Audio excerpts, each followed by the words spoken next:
Assalamualaikum warahmatullahi wabarakatuh.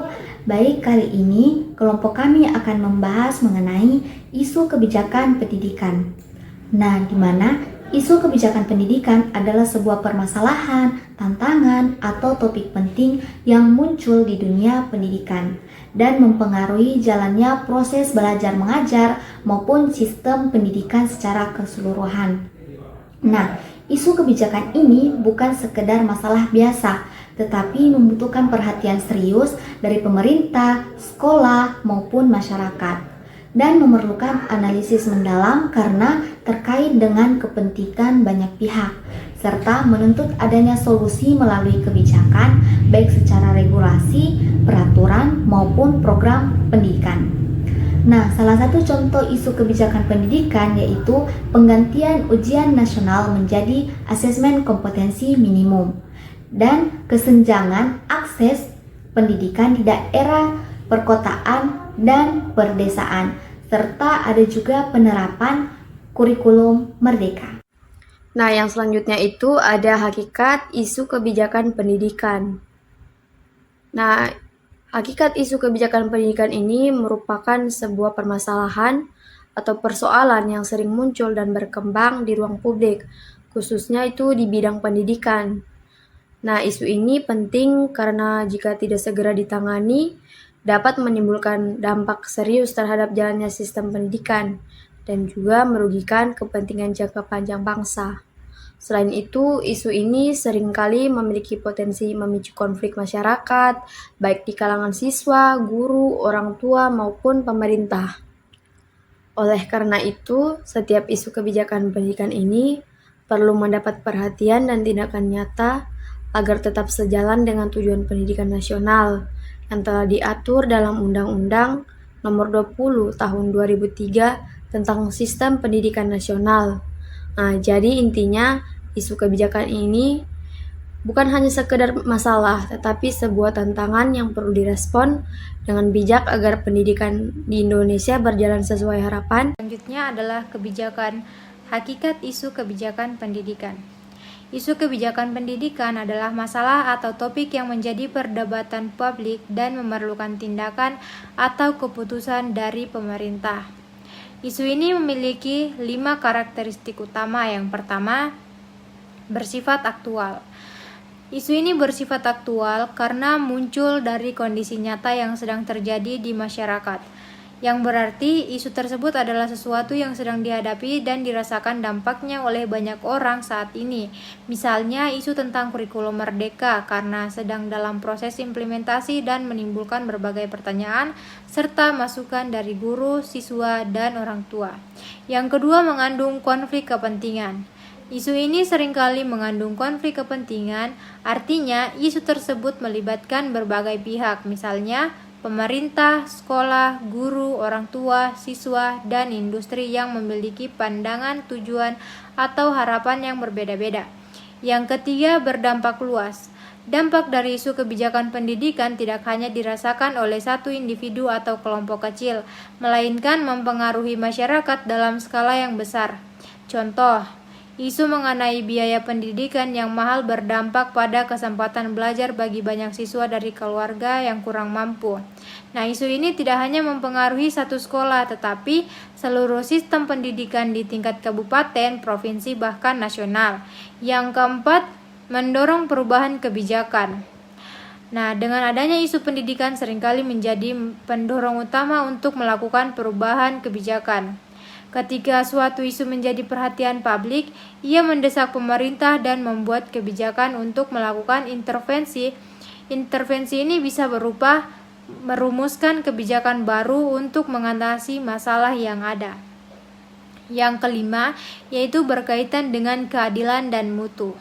Isu kebijakan pendidikan selalu berkaitan erat dengan dua hal, keadilan dan mutu pendidikan.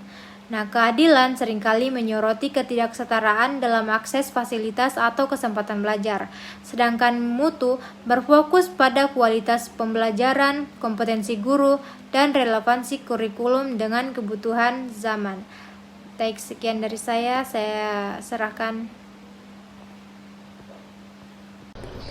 Selanjutnya kita akan membahas tentang agenda setting. Agenda setting adalah proses penentuan isu mana yang layak dianggap menjadi prioritas sehingga masuk ke dalam perhatian pemerintah maupun publik. Proses ini sangat penting karena tidak semua isu bisa langsung diproses sehingga perlu disaring dan ditentukan mana yang paling mendesak. Fungsi dari agenda setting ada 4, yaitu yang pertama, menyaring isu yang relevan dan juga mendesak. Artinya, dari sekian banyak persoalan yang ada di masyarakat, hanya isu-isu penting yang dipilih untuk dibahas lebih lanjut. Dan yang kedua, mengatur prioritas. Jadi, tidak semua masalah yang dapat diselesaikan sekaligus. Maka, agenda setting ini membantu menentukan mana yang harus didahulukan agar penanganannya lebih efektif. Yang ketiga, menghubungkan keluhan masyarakat, sorotan media, dan juga respon pemerintah. Jadi, dengan adanya agenda setting, suara masyarakat yang disampaikan lewat media dapat ditampung dan kemudian direspon oleh pemerintah secara tepat. Dan yang keempat atau yang terakhir, menentukan arah kebijakan, khususnya dalam bidang pendidikan. Nah, agenda setting ini membantu pemerintah dalam merumuskan kebijakan yang sesuai dengan kebutuhan dan juga kondisi nyata di masyarakat. Nah, jadi agenda setting ini berfungsi sebagai jembatan antara masalah yang muncul di masyarakat dengan kebijakan yang dibuat oleh pemerintah. Selanjutnya kita masuk ke tahapan agenda setting. Yang pertama itu ada munculnya isu, seperti masalah yang dikenali oleh masyarakat, misalnya keluhan terhadap UN. Dan yang kedua itu sorotan media. Media massa dan media sosial menyoroti isu tersebut dan memperkuat opini publik. Dan yang ketiga itu masuk ke agenda publik, seperti masyarakat menuntut adanya perubahan atau solusi. Dan yang keempat itu agenda pemerintah, seperti pemerintah membuat kebijakan untuk merumuskan langkah yang konkret. Dan yang terakhir itu ada kebijakan baru, yang dimana lahirlah kebijakan yang menjadi keputusan resmi pemerintah. Sadia dengan NIM akhir 099. Jadi yang selanjutnya itu, apakah kasus penggantian UN dengan AKM dianggap isu? Iya, karena memenuhi hakikat isu kebijakan pendidikan, yaitu yang pertama, munculnya masalah nyata, di mana kritik terhadap UN dari akademisi, guru, dan masyarakat tentang referensi dan dampaknya. Yang kedua, menimbulkan perdebatan publik, di mana seruan untuk reformasi asesmen disuarakan di forum publik. Yang ketiga, ramai dibicarakan media. Media cetak, televisi, dan platform daring mengangkat banyak kisah tentang tekanan UN, ketidakadilan akses, dan kasus-kasus di lapangan. Yang keempat, berdampak luas pada sistem pendidikan. Dampaknya bukan hanya pada siswa, tetapi juga guru, sekolah, bahkan pada pembelajaran di kelas. Dan yang kelima, akhirnya masuk ke agenda setting pemerintah hingga melahirkan kebijakan baru. Karena tekanan publik cukup besar, pemerintah menjadikan isu ini sebagai prioritas pembahasan. Kementerian Pendidikan merumuskan solusi dengan menggantikan UN menjadi AKM yang menekankan literasi, numerasi, dan survei karakter.